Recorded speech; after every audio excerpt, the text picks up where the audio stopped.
Inawezekana wewe ni mmoja wa watumiaji wa smartphone ambao ni waterproof na dust proof, wanaita IP, stand for Ingress Protection.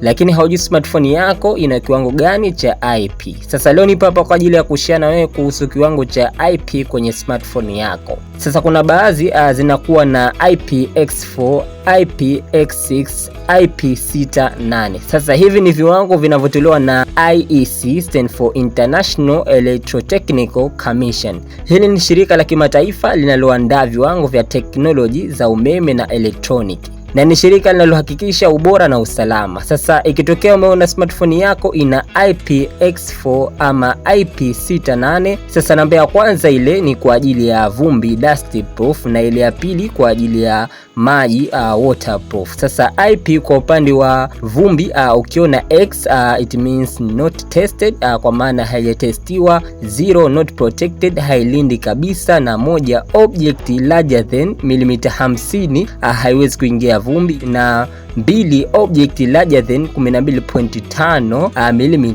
haiwezi kuingia, na 3 object larger than milimita 2.5 haiwezi kuingia, 4 object larger than milimita 1 haiwezi kuingia, na 5 dust protected, uchafu mwembamba haiwezi kuingia, na 6 dust tight, vumbi haliwezi kuingia.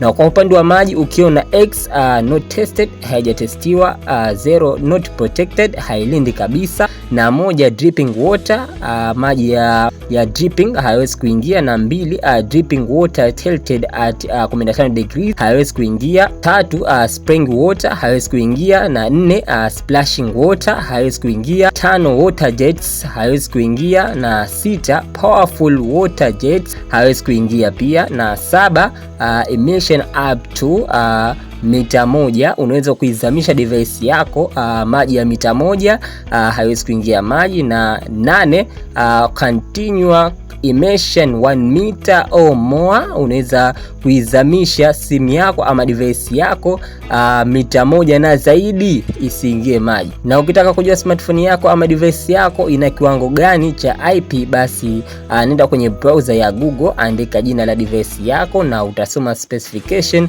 Kama ina IP kiwango fulani itakwambia. Alamsik.